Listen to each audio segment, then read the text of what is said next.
धाई माँ जो बालकों की आजकल कह दें तो बेबी सिटर करते हैं ना, बच्चों की जो ध्यान रखते हैं, दूध पिलाना, खिलाना, नहलाना, बड़े बड़े घरों में रखते हैं लोग। एक धाई माँ, उनकी एक धाई माँ चंद्रहास बालक की, उसको जैसे ही पता चला कि कोई आक्रमण में सब मारे गए हैं और अब वो राजा यहीं आ रहा है इस बालक को मारने के लिए,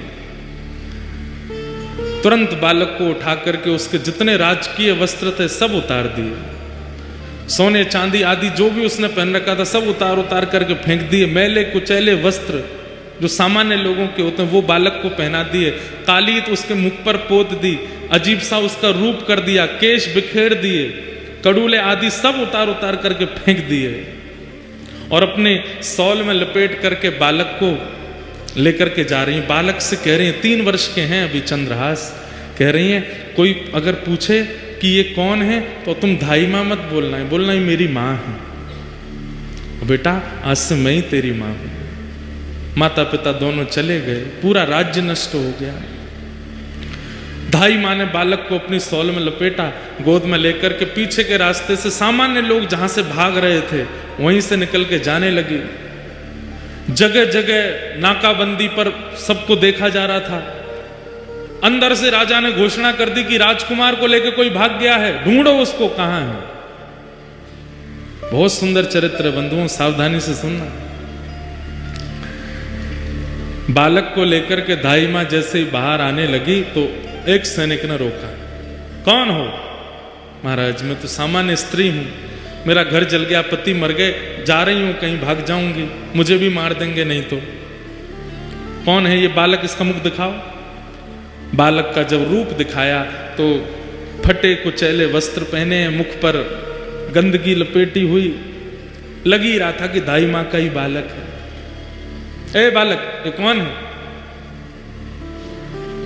चंद्रहास बोले ये मेरी माँ है। ठीक है जल्दी जाओ, निकलो यहां से। जैसे तैसे वहां से प्राण बचा करके उस बालक के वो धाई माँ निकल गई।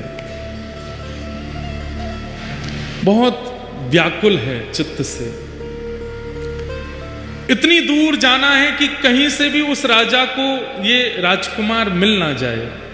तो दक्षिण केरल देश से चलकर के वो मां उत्तर भारत तक चलकर के आई बालक को लेके।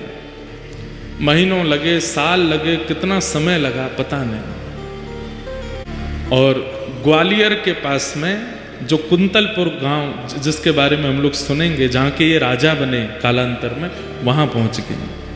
वहां के तत्कालीन राजा कोई थे, उनके मंत्री थे, उसका नाम था दृष्टबुद्धि। क्या नाम था? दृष्टबुद्धि। दृष्टबुद्धि के पास जाकर के धाई माँ ने कहा मैं दासी हूं, बहुत निपुण हूं, आप मुझे जो काम कहेंगे मैं करने को तैयार हूं, मुझे कोई नौकरी दे दीजिए। मां को लगा अब उत्तर भारत में कम से कम इतने 1000 किलोमीटर की दूरी है, कम से कम यहां सुरक्षित रहेंगे राजकुमार।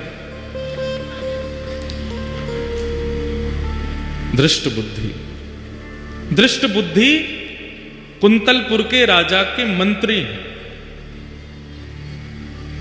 मंत्री ने जैसे ही देखा, अच्छा ठीक है हमारे यहाँ तो बहुत सेविकाएं हैं, काम तो लगे रहते हैं, क्या कर सकती हो? बोले जो कहोगे वो करने को। और ये तुम्हारा बालक, ये तो छोटा है, खेल लेगा यहाँ बाहर बच्चों के साथ में, ठीक है।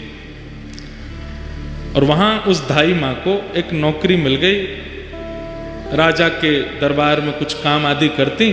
और चंद्रहास राजकुमार, अब पूरा नगर धाई माँ को जानता है, जितने लोग जानते हैं सब कहते हैं ये बालक कौन है? बोले कि ये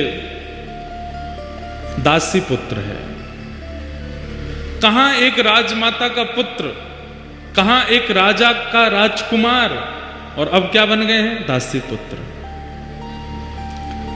2-2 दिन तक भोजन नहीं मिल पाता है, रात्रि सोने की व्यवस्था नहीं हो पाती है, धाई माँ के साथ ही चंद्रहास रहते हैं। आज चंद्रहास जी एक दासी पुत्र हो गए। कैसा उनका जीवन? छोटे बच्चों के साथ में बाहर गली में खेलते हैं, नाली में गिर जाते हैं, सब कुछ राजकीय अब नष्ट हो चुका है और दासी पुत्र के नाम से ही जाने जाते हैं। लेकिन ठाकुर जी जब परीक्षा लेने पे आते हैं तो बंधु अति कर देते हैं कई बार। 5 वर्ष की आयु हुई चंद्रहास जी की और जो दाई मां उनको लेके भागी थी बचाने के लिए, अब उसके प्राण निकलने लगे। कोई नहीं है अब चंद्रहास जी का इस दुनिया में। माता पिता परिवार सब मारा जा चुका है, एक दाई मां है बस। और अनजान नगर सब दासी पुत्र समझते हैं इनको। चंद्रहास जी गए अपनी मां के पास, दाई मां के पास, तो देखा बिस्तर पर पड़ी, बुखार चढ़ रहा है। सिर दबाने लगे, मां आपको क्या हुआ? चंद्रहास का हाथ पकड़ दिया, बालक अब मैं जाने वाली हूं, आप जा रही हो, मैं किसके पास जाऊंगा फिर? मेरा कौन है यहां पे? माता पिता जा चुके हैं, आप मुझे यहां ले आई, मैं आपको ही मां मानता हूं, यहां सब लोग मुझे जानते नहीं है, मुझे कोई पूछता भी नहीं, आप भोजन कराती हैं तो मैं खाता हूं, आप मुझे नहलाती हैं तो मैं नहा लेता हूं, मैं किसके पास रहूंगा अब? सुनो चंद्रहास, इधर आओ, आज के बाद कोई पूछे तुम्हारी मां कौन है तो कहना कृष्ण मेरी मां है। कोई पूछे तुम्हारे पिता कौन है तो कहना कृष्ण मेरे पिता। कोई पूछे कि तुम्हारा आश्रय कहां है तो श्री कृष्ण के चरणार बिंदों को ही अपना आश्रय बताना। कोई पूछे तुम्हारा सर्वस्व कौन है तो कृष्ण ही तुम्हारे सर्वस्व है। बोलो चंद्रहास तुम्हारी मां कौन है? चंद्रहास रोते हुए बोलते हैं कृष्ण मेरी मां है। जानते भी नहीं है कृष्ण है कौन, नहीं तुम्हारे सर्वस्व है। बोलो चंद्रहास तुम्हारी मां कौन है? चंद्रहास रोते हुए बोलते हैं कृष्ण मेरी मां है। जानते भी नहीं है कृष्ण है कौन, बस मां समझा रही है। कौन है तुम्हारी मां? कृष्ण मेरी मां। तुम्हारे पिता कौन है? कृष्ण मेरे पिता हैं। तुम्हारे सर्वस्व कौन है? कृष्ण मेरे सर्वस्व। और यही कृष्ण मेरे सर्वस्व, कृष्ण मेरे सर्वस्व कहते कहते कहते दाई मां ने भी प्राण त्याग दिए। अकेले रह गए हैं चंद्रहास पूरी दुनिया में, अब कोई नहीं है उनके पास। नारद जी कथा सुना रहे हैं और सामने बैठ के कृष्ण अर्जुन दोनों रो रहे हैं। चंद्रहास जी का चरित्र। चली गई मां, किसी के घर में किराए पर या कैसे भी रहती थी, उन घर वालों ने अब चंद्रहास जी को घर से निकाल दिया। मां तो थी, काम करके कुछ देती थी, अब तू अकेला क्या करेगा यहां पर, निकल जा। छोटे से 5 वर्ष के चंद्रहास निकल गए घर से। कभी किसी वृक्ष के नीचे सो जाते हैं, कभी किसी तालाब के पास पहुंच करके वहां जल पी लेते हैं। नगर में ही रहते हैं, किसी ने नगर से नहीं निकाला, पर अपने घर कोई नहीं बुलाता उनको। जो बच्चे खेलने आते थे वो भी अब दूर दूर रहने लगे। बस एक ही बात रटते रहते हैं, कृष्ण मेरी मां है, कृष्ण मेरे पिता हैं, कृष्ण मेरे सर्वस्व हैं। कृष्ण मेरी मां है, कृष्ण मेरे पिता हैं, कृष्ण मेरे सर्वस्व। कभी कोई साधु महात्मा मिल जाते, अरे बालक अकेले कहां घूम रहे हो, छोटी अवस्था, मां कहां है तुम्हारी? कृष्ण मेरी मां है। अरे पिता कहां है तुम्हारा? कृष्ण मेरे पिता हैं। घर कहां है तुम्हारा? ठाकुर जी के, कृष्ण के चरण ही मेरे घर है। संत जन देख करके सुन के बड़े खुश होते, हृदय से लगाते, फल आदि दे देते। तो चंद्रहास जी खूब प्रेम से पाते। 5 दिन हो गए, प्रसाद नहीं मिला, खा लेते। ऐसी स्थिति चंद्रहास जी की रहती है। कुछ गांव के बच्चे उनको मित्र तो मानते थे, पर दूर से ही उनके साथ में देख करके बस दूर ही रहते थे, माता पिता जाने नहीं देते थे। एक दिन चंद्रहास बैठे, कुछ बालक छुप करके आ गए उनके पास। बोले चंद्रहास हमारे साथ कुछ खेलो ना।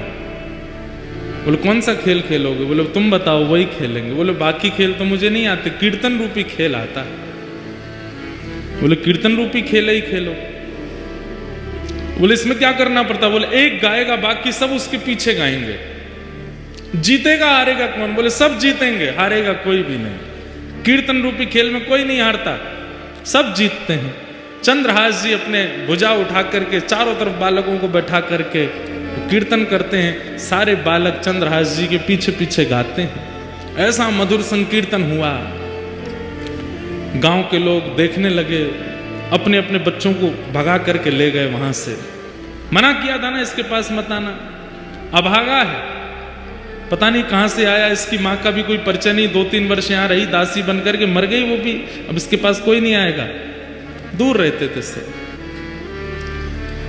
चंद्रहास जी एक पेड़ के नीचे बैठ करके केवल चिंतन कर रहे हैं, कृष्ण मेरी माँ है, कृष्ण मेरे पिता हैं, कृष्ण मेरे सर्वस्व हैं। चंद्रहास जी के जीवन में अब कोई नहीं है, सब छोड़ करके चले गए।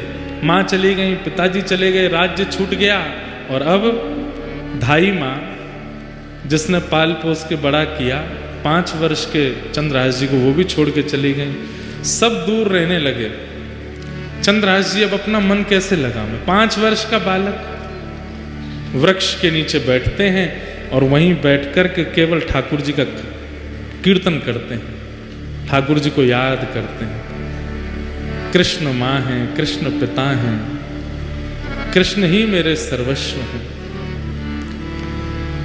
बैठे थे चंद्रहास जी, ध्यान लगा करके नेत्रों से अश्रुपात हो रहा था। तभी आकाश मार्ग से नारद जी जा रहे थे। नारद जी महाराज आकाश से देखते हुए जा रहे थे। हरिदास वर्य हैं नारद जी, हरिदासों में श्रेष्ठ। नारद जी ने जैसे देखा चंद्रहास बालक को, देव तुल्य हैं, तुरंत नेत्र बंद कर दे। पूरा चंद्रहास जी का चरित्र आ गया उनके चित्त में। अरे इसकी तो माताजी मर गई, पिताजी चले गए, राज्य छूट गया, सब कुछ छूट गया, अब धाई माँ भी चली गई, और अब ये बैठ के ठाकुर जी का चिंतन। ठाकुर जी को जानता नहीं है, केवल धाई माँ कह गई कृष्ण ही तुम्हारे पिता माँ है, उनके पास जाओ, उनका चिंतन कर रहा है। नारद जी प्रकट हो गए सामने। चंद्रहास जी को बढ़िया सुगंधी सी आई तो नेत्र खोल करके देखा, आहा सुंदर वीणा हाथ में लिए, देव दत्ताम मिमाम वीणाम स्वरत ब्रह्म विभूषिताम मूर्छयित्वा हरि कथाम गायमानश्चराम्यहम्। नारद जी सामने खड़े हैं। चंद्रहास जी बोले, हे ऋषिवर, मैंने अनेक संत ऋषियों के दर्शन किए, पर आप जैसा तेज और आप जैसी उपस्थिति से जो मेरे चित्त में प्रसन्नता, ऐसा मुझे पहले कभी नहीं हुआ। आप कौन हो? नारद जी बोले, मैं नारद हूं। ये नारद कौन है? चंद्रहास जी को क्या पता, कथा आदि तो कभी सुनी नहीं। नारद जी बड़े प्रसन्न बोले, नारद चंद्रहास, मैं परम भक्त हूं ठाकुर जी का, ठाकुर जी मुझसे बहुत प्रेम करते हैं। कौन ठाकुर जी? बोले श्री कृष्ण। श्री कृष्ण नाम सुनते ही चंद्रहास जी तो व्याकुल हो गए। मेरी मां कृष्ण, मेरे पिता कृष्ण, मेरे सर्वस्व, और जो धाई मां बोल के गई वही कृष्ण। बोले हाँ, मैं उनको बहुत प्रिय हूं, उन्होंने मुझे भेजा तुमसे मिलने के लिए। चंद्रहास जी रोने लगे, मेरे सब छोड़ के मुझे चले गए, धाई मां बोल के गई कृष्ण ही मेरे सर्वस्व में, वो मुझे कैसे मिलेंगे? कृपा करके मुझे बताओ ना। नारद जी महाराज बोले, मिलेंगे, जल्दी मिलेंगे। उससे पहले तुम्हें अभी बहुत कुछ करना है और तुम्हारे द्वारा बहुत कुछ होना है, ताकि और वैष्णवों को भी प्रेरणा मिले।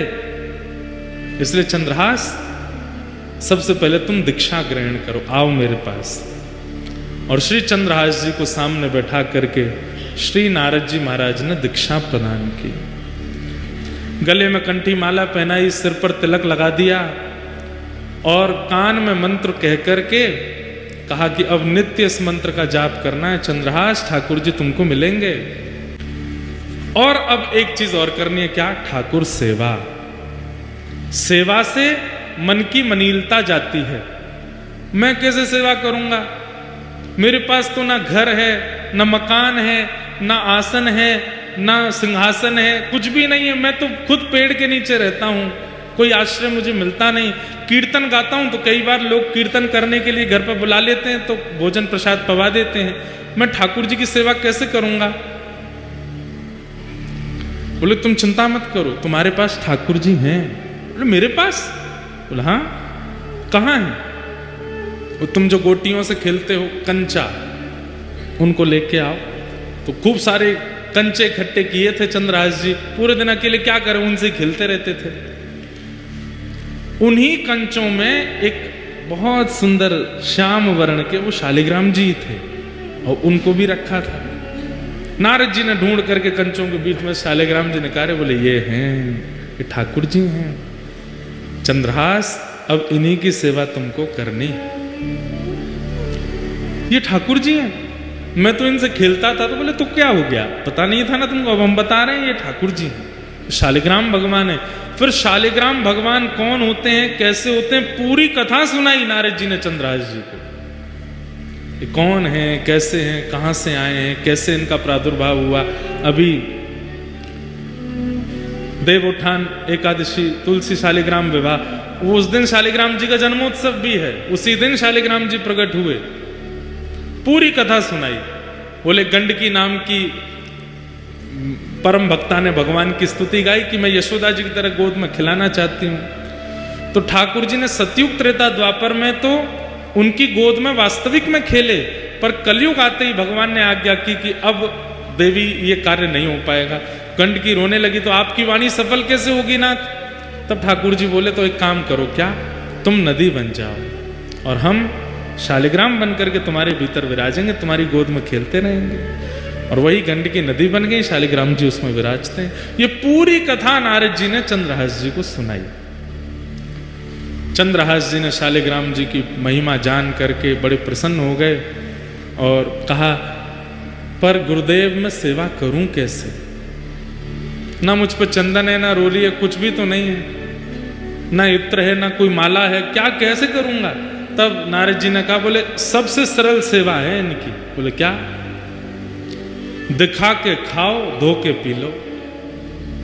जो भी खाना है इनको दिखा के खाना है, और जो भी पीना है इनको उसमें धो करके ही पीना। अब उस समय चाय आदि तो कुछ होती नहीं थी, दूध था और पानी था।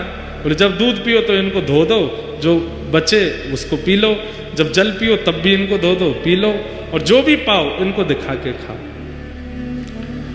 अब सुनिएगा कितने सरल हैं चंद्रहास जी।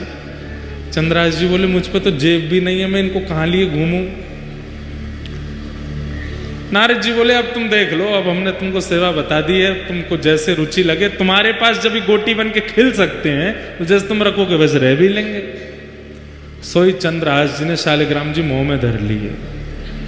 बोले गुरु जी ये बढ़िया है। बोले क्या, जो भी खाऊंगा इनको दिख करके ही पेट में जाएगा, जो भी पीऊंगा धुल करके ही पेट में जाएगा। आप लोग ऐसा मत करना, कहीं आप ऐसे करो। जैसे ही मुंह में शालिग्राम जी रखे, नारद जी के नेत्र सजल हो गए। वाह भैया शालिग्राम, इस ब्रह्मांड में दो ही हुए जिन्होंने मुंह में शालिग्राम रखे, या तो गोपाल